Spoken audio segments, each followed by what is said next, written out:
Hello and welcome to Talk to Jazeera. Our guest today is a man who has a crucial yet challenging job.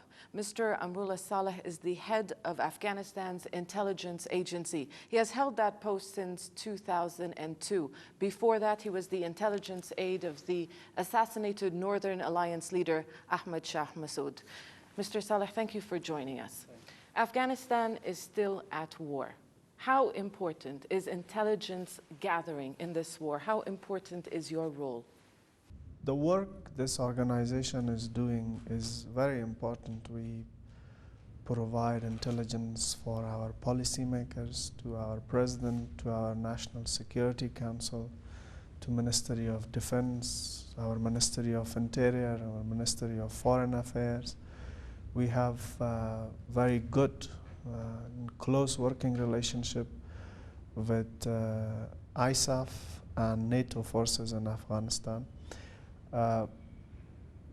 We do provide significant amount of intelligence, which sometimes lead to action, which sometimes helps the policymakers to rethink or review the policy.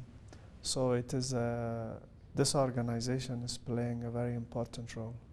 Are you satisfied with the role it has played? You say sometimes it hasn't helped. We've seen a number of high-profile attacks in Kabul over the past few months, and apparently intelligence information was either lacking or you failed. Well, we will never be satisfied. This is a very challenging and difficult work. And in the meantime, as you just mentioned, people of Afghanistan, media, and our political masters, they count our failures. Can we talk about the cooperation between the Afghan National Intelligence as well as the other security organs like the police and the army? How much cooperation is there? Well, this is a very good question. We are not the only intelligence service in Afghanistan. We very much want to be the principal intelligence organization in the country. But our Ministry of Defense, Ministry of Interior, they have intelligence services of their own. And also we have a financial intelligence unit created recently in the Afghan Central Bank.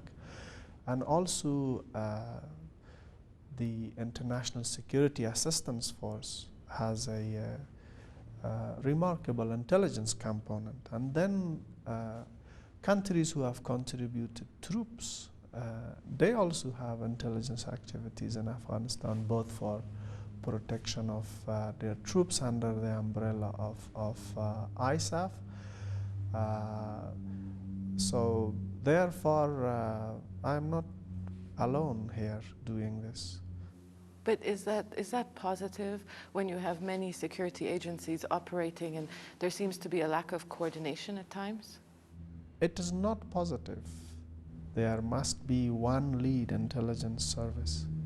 In principle, we are that lead intelligence service in this country.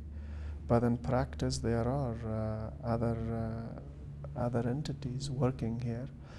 We do have Intelligence Fusion Center. We meet very regularly to share information with other friends and colleagues about the situation, about the operations, about the threat we receive, and about measures we take to deter those threats. There is coordination, but all of the intelligence activities conducted in this country do not necessarily fall under our umbrella. So are you suggesting that if all these security agencies fall under one institution, then it will be able to work better and maybe thwart more attacks? Well, I'm not saying that if all of these other intelligence entities fall under us, that will be the solution for everything. But the situation will be better. So you don't think there's a serious threat that security organs could be infiltrated by the Taliban or the enemies of the Afghan government? It's a serious matter We are always watchful of it. But it is not a big concern for us at the moment because we are very confident of the loyalty, dedication, gallantry, and commitment of the security forces of Afghanistan. Sir, who is your enemy? Is it the Afghans, foreigners, Pakistan Intelligence Service, Iranians, or others?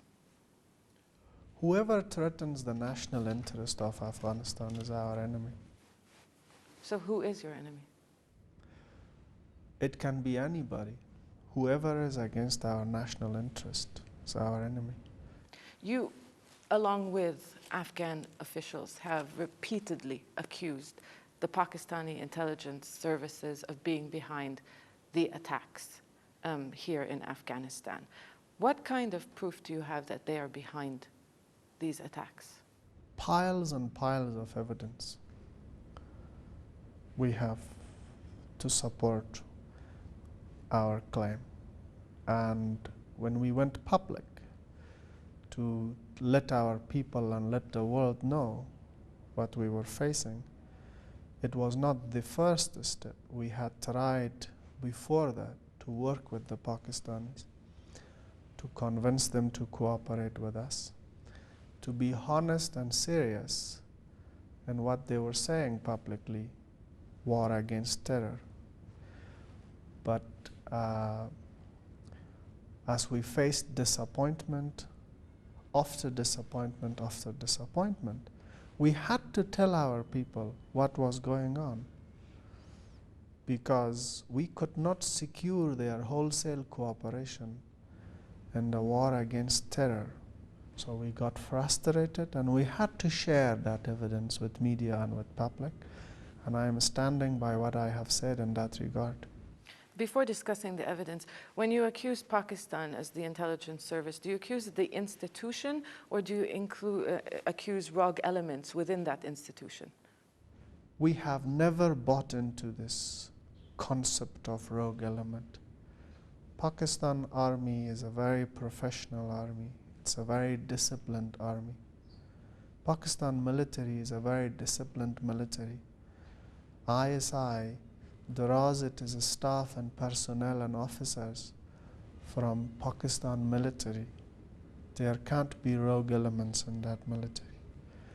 So when they do it, it is based on their intention and policy.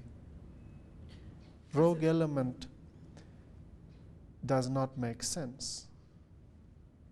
It has never made sense to us, and it's not making any sense now. It is impossible for a rogue element to have access to cash, to weapons, to airports, to seaports, to government secrets, and to formulate a policy for a country. No, it's not the case. So you say you have a lot of piles and piles of evidence. It's a very big accusation. Can you give us an example, any intelligence information, for example, that you provided the Pakistani side with, for example, any information on a top leader of the Pakistani Taliban or the Taliban or Al-Qaeda? First of all, the expectation of the Pakistani intelligence service from us is unrealistic because they want us to tell them what is happening in their country. That by itself in its very nature is wrong. They know what's going on in their country. Number two, let's say we deal with unrealistic expectation or demand of the Pakistani intelligence that we should tell them who is using their soil against us. We have done that. We have done that. There are training camps in Pakistan in which they train insurgents, send them over to Afghanistan. Every case related to terrorism, violence in Afghanistan that we have investigated over the past 6 years, or we are currently having under investigation, is in one way or another having a link to Pakistan. In one way or another. We arrested 7 people about 10 days ago from Paktia province. They had come from a very fresh training a week before they were arrested. If you wish, you can go and interview them where they were trained. Who were they? They were trained in Duabi area of Pakistan and NWFP. What were their nationalities? They are Afghans. 2 of them are, all of them are Afghans, but in the class they were trained. There were some Pakistanis also trained as well. Sir, you've repeatedly said that would-be suicide bombers who have been captured by the security services in Afghanistan are Pakistani nationals who say that they've been trained or funded in Pakistan. Actually, we met 2 of those would-be suicide bombers actually here in the intelligence agency headquarters. They were being kept in the jail here. And when we were questioning them, they didn't seem to bring up the fact that, you know, the Pakistanis were behind their attacks. What they said was that they were doing this or allied to Islamic groups and doing this for the sake of jihad. Where? Here. Where they were trained. They did not say where they were trained. They refused to say. They did not have any, they denied being in any way connected with the Pakistanis. That's the difference between Al Jazeera and an intelligence service. So you cannot find the depth of the problem just by interviewing a suspect. So you say you have all this hardcore evidence that the Pakistani military and the intelligence are behind the attacks. Why do you think they're doing this? What is their aim?